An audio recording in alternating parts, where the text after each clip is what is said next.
Hi, everyone. Are you ready for dynamic pricing? You're watching Techstrong, gang.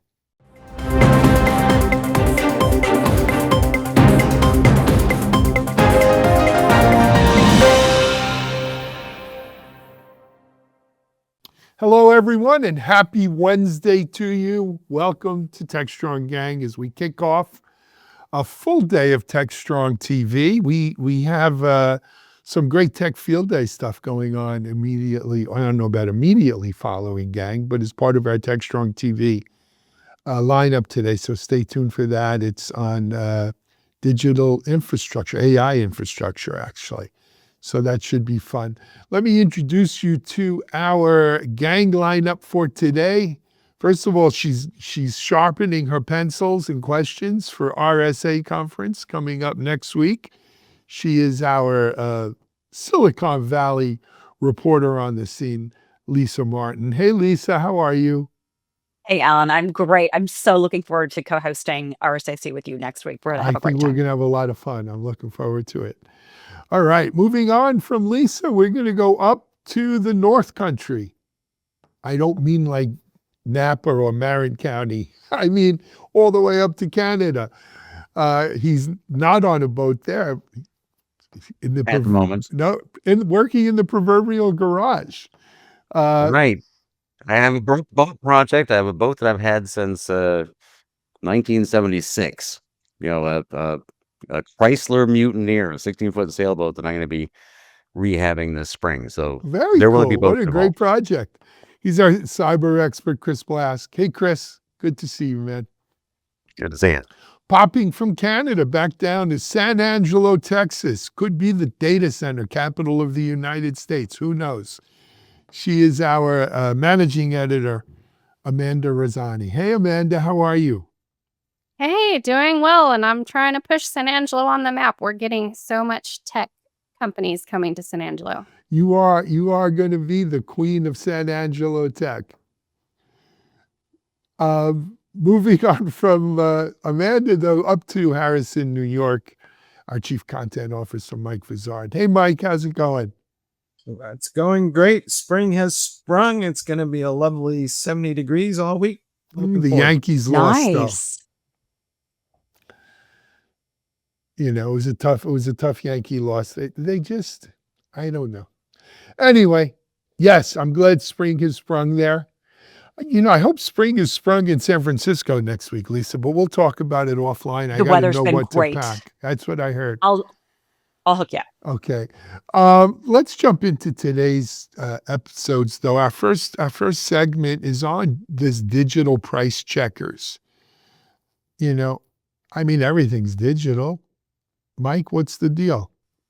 Well, we're taking it to the next level with something called digital shelf labels. And this will enable companies like Kroger's and Walmart to change pricing more easily as circumstances might warrant. And while that may be a great boost in efficiency for them, a lot of folks are talking about how this will just change the entire shopping experience because, well, you might show up at noon and then the price will be different 2 hours later and everybody doesn't know if it'll be up or down. And it seems like right now everybody's really sensitive to pricing issues given what's going on with tariffs and inflation. But Lisa, what's your take on what's going on here and just how dynamic might pricing get? That it's a valid concern that consumers have, and what we're seeing is that traditional prices that we see on grocery store shelving may soon be on their way out in favor of what you mentioned, like these digital shelf labels or these electronic shelf labels. And basically, they work by using wireless technology to display and update product information digitally on retail shelves. Each individual display, they look kind of like paper. They're electronic paper or liquid paper display, is connected to a central communication network, and that computer allows the price display to be automatically updated whenever a price is changed. Generally, they work by Bluetooth, so retailer workers can use mobile phones to update them. But the absolutely valid concern is dynamic pricing. There's already, I didn't realize this, over 30,000 stores globally have digital shelf labels in place. So we're not talking about new technology. Walmart said by 2026, which is less than a year away, more than 2,000 of its stores are going to have these digital shelf labels. We're seeing retailers across the US and Europe. You mentioned Kroger. Instacart is testing it now. There are benefits for the retailer, but the dynamic pricing concern is valid. It's even got some US senators involved. And the concern is that businesses would take advantage of factors like the data they have, weather, demand, inflation, and dial up pricing automatically on their own. We also know that already Amazon and other online players are already adjusting and evaluating prices based on real-time supply and demand. Walmart has said publicly they're insisting the technology is not going to be used for any controversial practice of dynamic pricing, but it is a valid concern that consumers have. There could be some benefits to the consumer. For example, if there were to be food that was about to expire, the price could be lowered. But shoppers would benefit in that sense. But I think much more needs to be understood and maybe regulated about this to make sure that dynamic price gouging and surge pricing that we've seen from Uber and Lyft doesn't happen in retail stores. What could go wrong? In 2019, I spent some time. So in Amanda, not far from you in Texas terms, in Irving, Texas, 7-Eleven has its U.S. headquarters, and in that campus, they have a store. They have a 7-Eleven store open to the public where they test out all sorts of things, right? And this topic was among them. So that's where they look forward, implement things, try them out. And so I've been thinking through this since then, and it warmed my heart to see us having this kind of conversation, because as a security person, as the first thing that comes up, I see this, like UPC barcodes. I mean, not only is this, is this going to happen, it's been inevitable all along, right? The efficiencies, however, right, the actual security issues, and as we're talking about here, fairness issues. How is this perceived? So it's good that we're having this conversation now. I think that the market will frown on abusers, and hopefully our open market mechanisms discourage that and reward transparency and so forth. And because not only will it be dynamic pricing in the store, it might be dynamic pricing because you're the one walking down the aisle, because you have a status with that retailer and it recognizes that you're in the store. So when you look at a price tag, it's different than the next person who sees it. We're already trying to navigate all this stuff with airline tickets and concert tickets, so it's just being applied more broadly, I think. But the opportunity to abuse people by gouging them, and then ultimately, are you not charging somebody more just because of who they are, because you don't know them or can't identify them as one of your most valuable customers? I mean, ultimately, is that fair? I can also think of a few ways tech might be used to counter this. Imagine, if you would, that I'm going to build an app for consumers, and consumers will be able to compare and shop across all these digital shelf labels, and I will just bid everybody down because I'll know what Walmart is charging versus Kroger's versus Target until somebody cries uncle. Well, I guarantee it. Not only that, but when the personalized dynamic shelf pricing happens that I'm thinking about, I guarantee one of the first hacks we'll hear about is something that makes you look like their best shopper, right? Just put this on your phone, walk down the aisle, and you get the best pricing. Well, I had a few thoughts about this, though. I don't know about anybody else, but I've had plenty of experiences where I go and I try to buy a product and it's labeled as one price. And then I get up to the counter and it's wrong. And there's this big argument about pricing, or they can't find the price. The price is missing and they're unsure. And we're sitting waiting around for 10 minutes for price checks. So I think that would eliminate that issue. They would be accurate. And I also was thinking about the fact that in the article, they said they saved a lot of time on store sets and remerchandising. So that could be put toward better processes, I think, for the store, instead of wasting all that time on remerchandising on a regular basis. You don't like it when everybody in line knows what you're buying and how much it costs because somebody's yelling down the way about, hey, what's the cost of this? But that's a good point, Amanda, in terms of pricing errors. that there are clear benefits in it for retailers. And one of them is, I think I read that it would take, if a shelf had to be completely restocked and repriced, it could take a worker up to a week to get that done. And now it's a matter of hours or minutes. So there's definite value in it, operational efficiency in it for the retailer. Like I mentioned, there are potentially some benefits for the consumer if prices are able to go down based on whatever the data point may be, if it's a product about to expire or whatnot. I think it just has to be messaged very clearly. What's in this for me as a consumer?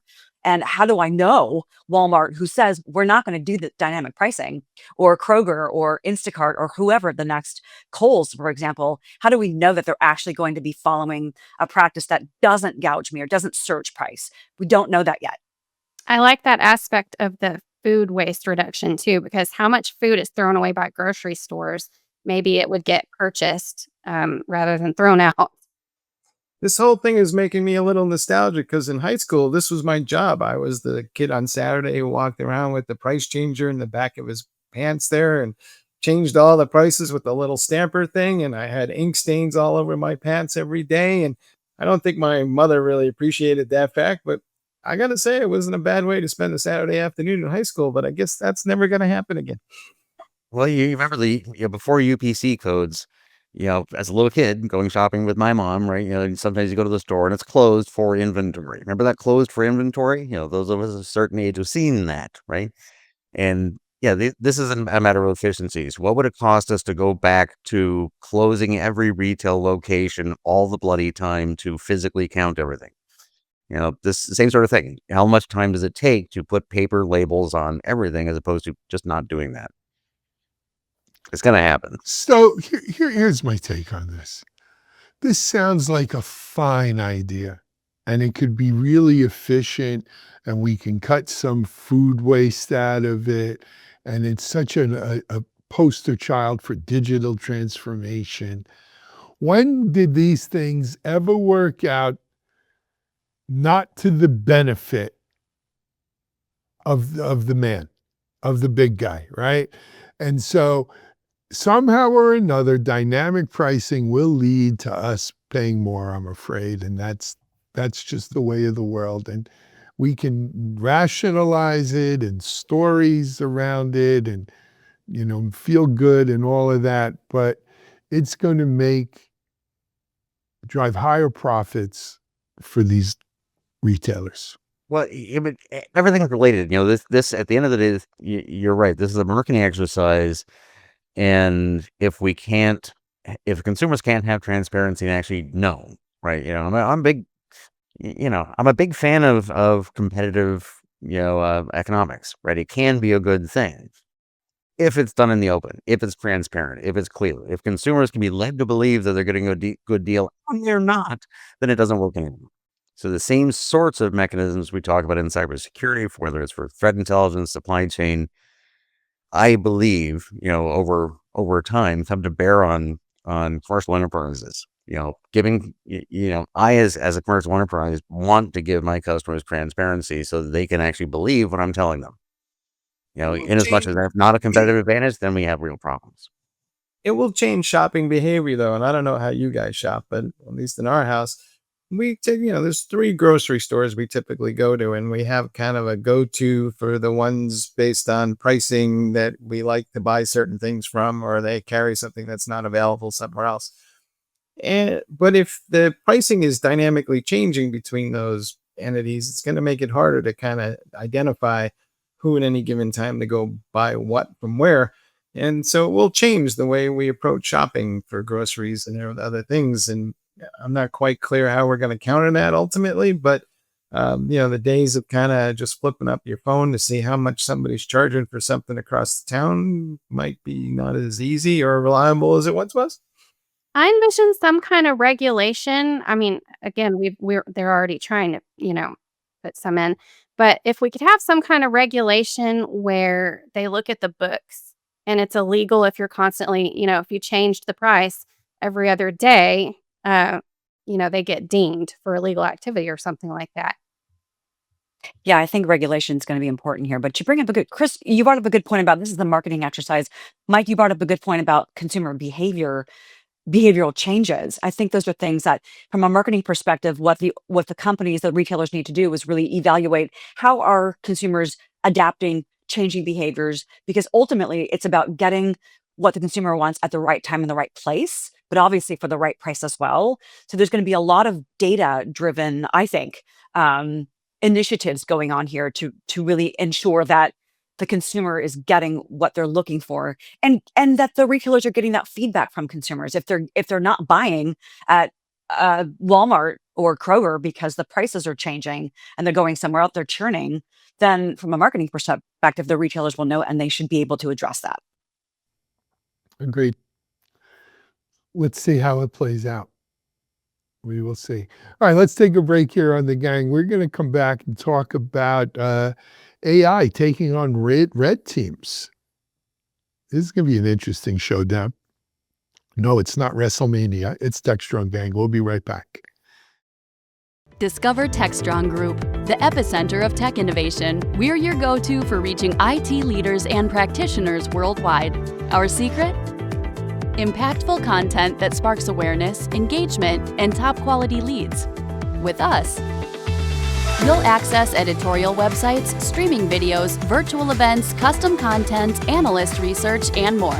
Join our satisfied clients. Let's revolutionize your tech journey. Contact us today and tell your story to the world in the most powerful way with Techstrong Group. Hey folks, we're back, and there's a report that's been written about on Security Boulevard detailing that phishing attacks created by AI are now becoming more sophisticated than what a red team can create using humans. And it suggests that we've crossed some sort of Rubicon here, because the assumption is bad guys will be now making use of generative AI tools to create phishing attacks that are more difficult to detect, if not impossible, because, well, even the best humans can't keep pace now. Chris, have we reached some sort of moment here where phishing is just going to become almost indistinguishable? Well, no, right? But because as Terry Robinson's article goes on to say, after stating the facts, is that these tools can be used by defenders as well, right? And this has been on a rising slope. Anybody, putting together defenses or pen test or anyways in the security space who hasn't been able to tell that we're going to get to about this point about now and been thinking about this in advance, isn't paying attention. I'll keep it at that. Defensive teams need to use these same tools. As comes up over and over and over again in security with regarding to this, what we call AI today, so many things that you had thought were impossible before can now be done, right? Recording a Inevitability Curve episode with Mike Dugin that'll be on the air in the next couple of weeks on this, right? And we're talking about, we're at this point right now where 10 and 20 and 30 years ago, if you said, I just want to record all the information coming from every device I have, all the logs, people look at you like you're nuts. Too much information. You can't even absorb it. Now we can. And we're at this point, and I'll try to bend this back to phishing, but at each domain and each intersection of security, we're saying, were there things in the past that were so large scale that we couldn't even assume we'd do them? And do they apply now? So in exactly the same way as, yes, adversaries using, launching phishing campaigns are using these tools now. What worked in defense 3 years ago. But what can work in defense are the same tools. Will there be a gap between the bad guys having those tools and the good guys having those tools? And so we might see, in the short term at least, a period of time where things are getting worse before they might get even. And yes, again, and they always are, right? Because as a company, as an enterprise, I can't predict exactly which one of these things are going to work in advance. As the security function inside a company, I can, make forecasts and help the, decision makers and executive teams look at multi-year budgets. But, can I say that we need to do what we need a year or two in advance, early enough to get things done in exact lockstep with what the adversaries are going to present? And the short answer is sometimes yes, but adversaries just need to be right once. And with millions and millions of enterprises, it will always be the case that as emergent attacks begin to be effective, the majority of organizations and enterprises will be a step behind for a while. Alan, does that mean that we have more or less stumbled into an AI arms race in the land of security? I don't think we stumbled. I think we went into it with our eyes wide open, right? This was, so today the battlefield or the front is in AI, but we've always been in an arms race in security, right? The bad guys are smart, well equipped, well financed, and ruthless. And the good guys are also smart, well financed, maybe not as ruthless. And unfortunately, it's a cat and mouse game, and the mouse is always, like Tom and Jerry. Mouse is always a little one step ahead kind of thing, and so they're going to use AI the same way we use AI. It's that part whole of the quote. It's not the tool; it's how the tool is being used. So let's look at the tools we currently have, though, and because I wonder if this transition is going to force us to consolidate a lot of those tools. Today, they all generate a lot of different telemetry data that I got to collect and normalize. So will people be more inclined to shift towards more of a platform that makes it easier to collect that data to train the AI models and the AI agents that I'm going to need to respond to all this stuff? And have we reached some sort of moment in time where maybe we do need to rethink our defenses? Chris, what do you think? I'll go with yes in general. Simplifying things in platforms. There's all sorts of benefits in that space, but I think at the same time we have a sort of brute force benefit advantage, right? The scale of orders of magnitude, our ability to process information implied by all of this stuff that we again incorrectly call AI, changes things.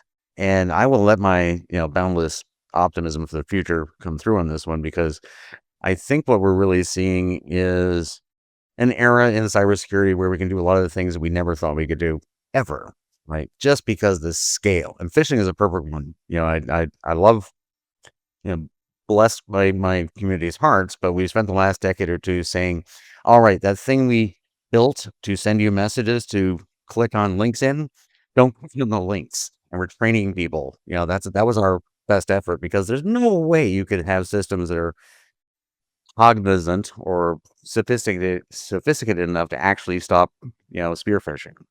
But that's not off the table now. And most phishing attacks and most email-based attacks are so brutally stupid that any decent system applied consistently could defeat them. We just haven't ever been able to get that quantum. But it's not. This is not a perpetual race.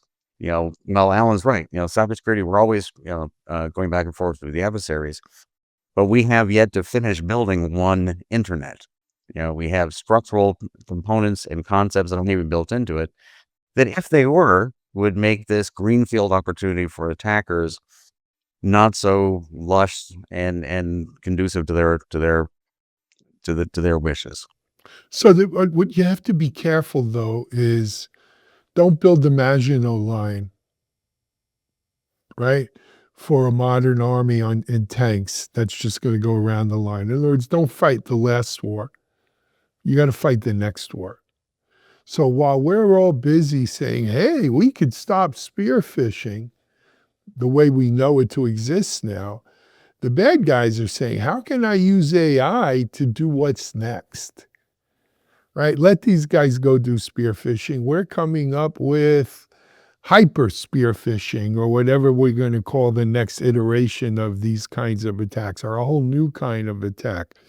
Deep fake spear phishing, where you're getting voice messages that sound like your wife or child, asking you to do something, and it, how do you know it's them?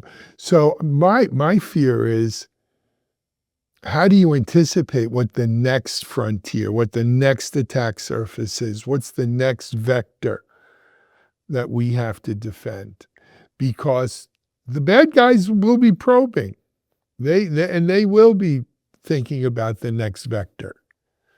And, protecting the last vector doesn't necessarily help you there. And I don't mean to sound pessimistic, but this is the security warrior's dilemma. Mhm.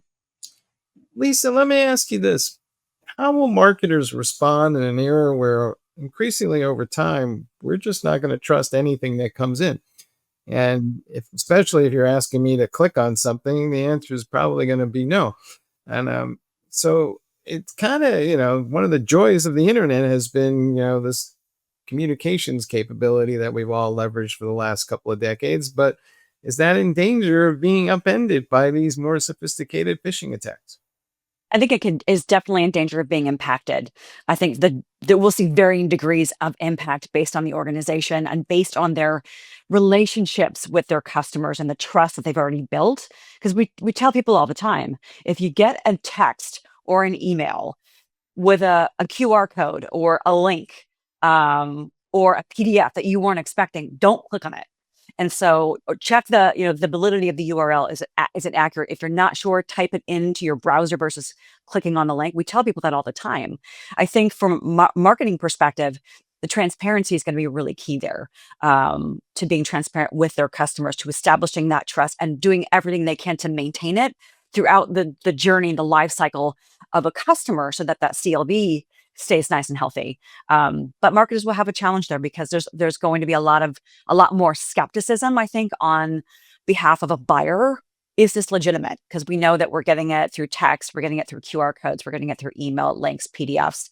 It's everywhere. So it's only spreading. And we have to be just continually aware and making that awareness consistent. And marketers can do a great job in doing just that to their customers and their prospects to make sure that communications that they're delivering can be trusted, but they need to be transparent with their target audience to ensure that trust is built and maintained.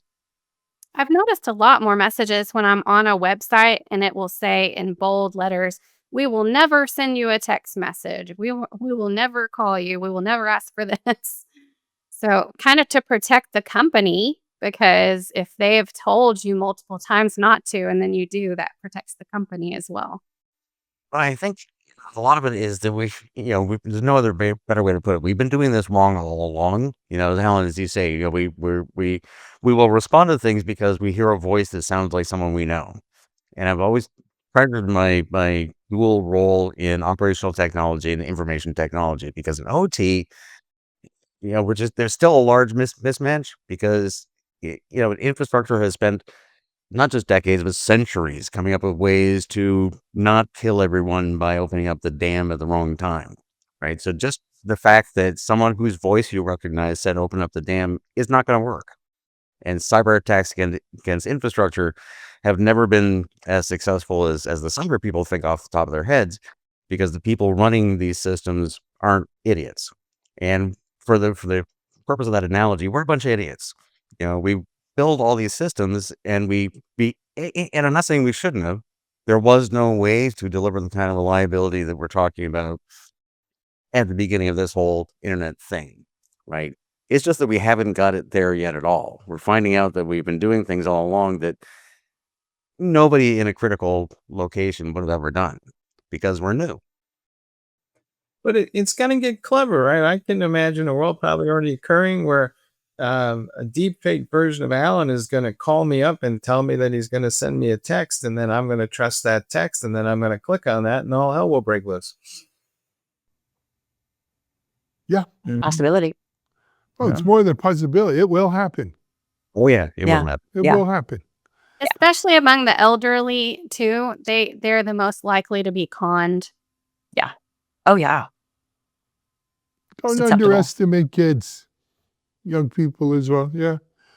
And none of us are immune from this, guys. Done well, and that's the whole point of this article on the Boulevard. Done well, and AI is doing it well. A lot of people are going to be fooled. We've got to. I mean, the way I see it, the only way is we got to use fire to fight fire. So if they're using AI scam these, cook these up. We need to use AI to find them out, right? To recognize them. We'll see. It's the cat and mouse game that is security, job security for lots of my security friends out there, right? Anyway, let's take a break. We're going to come back and get into our C block here on Techstrong Gang, making platform engineering great again. You're watching Techstrong Gang. SecurityBoulevard.com is the leading resource for news, analysis, and education on challenges facing the cybersecurity industry. SecurityBoulevard.com covers all aspects of cybersecurity, including data security, DevSecOps, cloud security, application security, network security, security threats, and more. SecurityBoulevard.com has the largest selection of security content, featuring breaking news, blog posts, podcasts, and more. Visit www.securityboulevard.com to learn more. SecurityBoulevard.com, home of Security Bloggers Network. Hey folks, we're back and we're talking about one of our favorite topics, which is platform engineering. There's an article over on platformengineering.com talking about how, well, you really need a product mindset to succeed, but it's always not clear to me what that means to have a product mindset. So, Amanda, you've been running platformengineering.com for us, and you were the editor for this article, but kind of explain to us a little bit about what is it that requires a different way of thinking to be a platform engineer? Yeah, so the article talks about how a lot of times people approach platform engineering as a very technical infrastructure job, but they really need to view it with the experience of developers in mind and the problem solving that they would as product managers. And to quote something from the article, it says, "Great platform teams obsess over developer experience with the same intensity that product teams focus on end user experience. They understand that adoption relies on adding value, not mandates." So I thought that was key to bring up. I think this is at the heart of the whole movement, and I come to that conclusion for the following reason. Historically, centralized IT teams existed and kind of service developers with a, shall we say, totalitarian approach. And this kind of gave birth to a lot of developers saying, see you later, we'll go build our own stuff. But if you're going to become a trusted platform provider, you need to think about those developers as customers. And if so, they're customers, then you're building a product. And then you need to think about managing that product in a way that makes people want to use it. It's kind of a simple concept, but Alan, it feels like it's easier said than done. Well, but that's the whole premise of platform engineering, right? Let's look at this. Mike, you enunciated a very common view towards platform engineering is we're gathering up a lot of these ops kind of and sysadmin kind of roles and putting a new name on it, platform engineering. But I think you got to peel that onion back another layer or two. What really has led to the genesis of platform engineering is in many ways a reaction to what DevOps wrought, right? This whole shift left, part of the whole shift left movement, and there are a lot of great things about shift left. One of the things maybe where it went too far was we're going to shift creating the platform that developers develop on all the way to the left, right onto the plates and shoulders of the developers. So that now developers had to develop the very platform they were working on. In essence, the platform that they were going to develop on became yet another product that they were building. And I think that's where you overshifted left, if you will. The developer shouldn't be responsible to develop the platform that he or she builds upon or they build upon. And so platform engineering at its very core is we're going to give you the platform for you to build your products on. You don't have to treat the platform as yet another product you built because it's the product we're building. So platform engineers are product builders. The product they build is the platform. And that's, to me, how this all fits in very nicely. What I saw here was, oh, go ahead, Mike. Well, I just wanted to ask you, a lot of these are kind of new concepts to IT people, but building products have been, a concept for companies forever. Is there something about building products that IT people might want to keep in mind as they go down this path? Because, well, it's all new to them in many ways.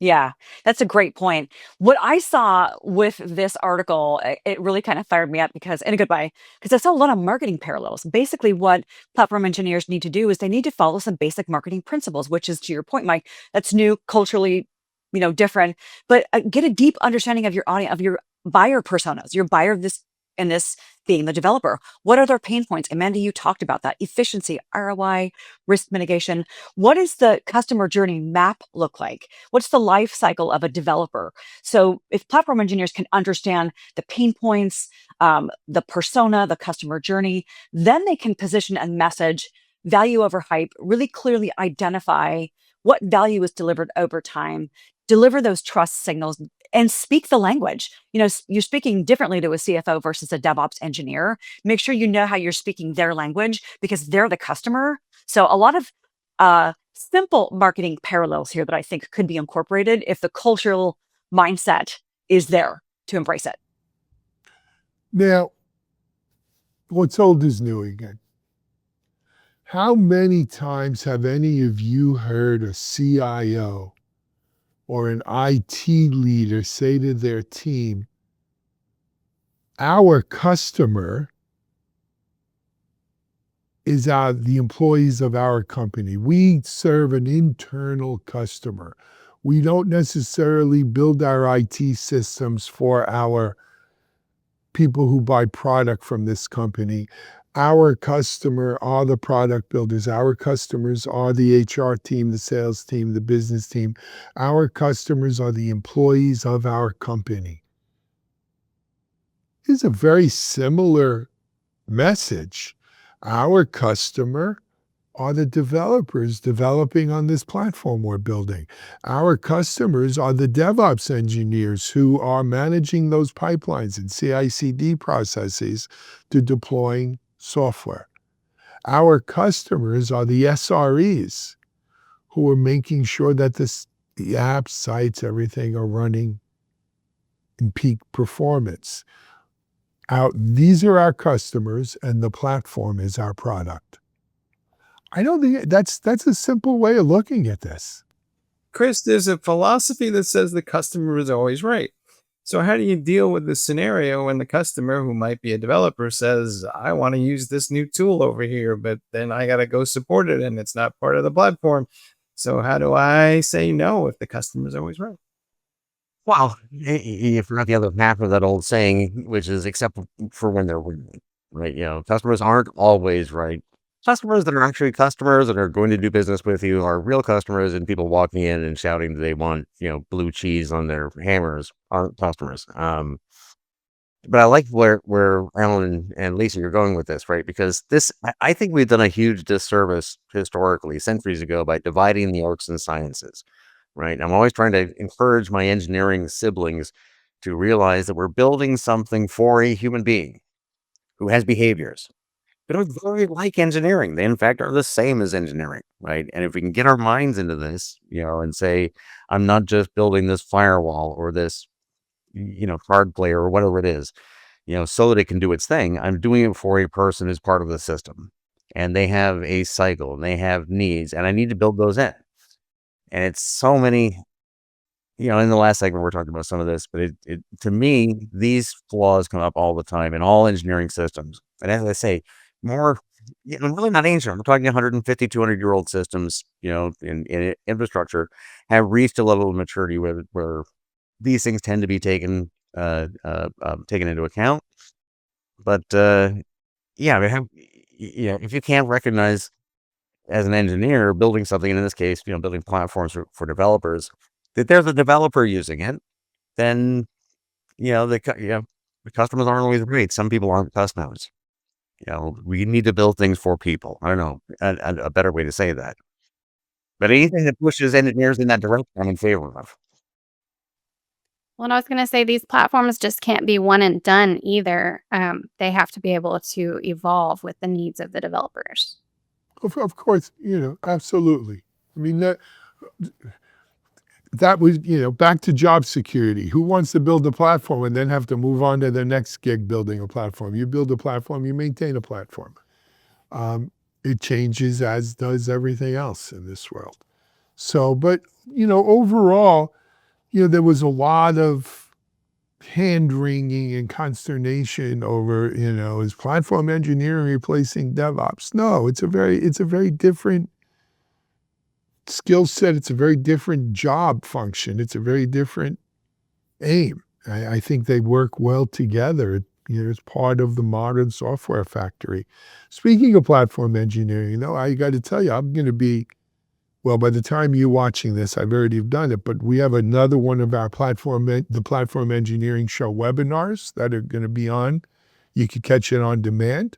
And also, I think it's June 25th, or perhaps it's June 26th. That whole week is PlatformCon, the largest virtual platform engineering conference in the world. Anywhere from 25 to 40,000 people are expected to register. There are going to be 2 in-person days for it, one in London and one in New York City.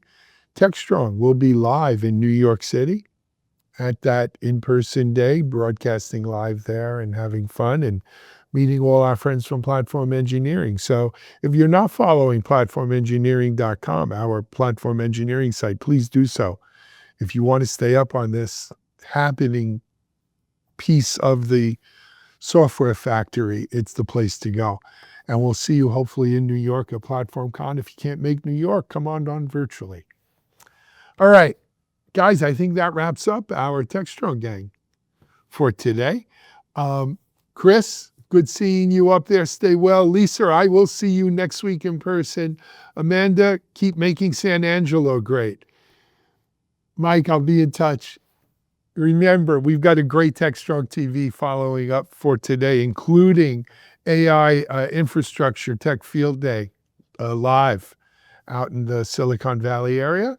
We'll have that all week, by the way. But for now, this is Alan Schimmel. We'll see you tomorrow. Have a great Wednesday, everyone.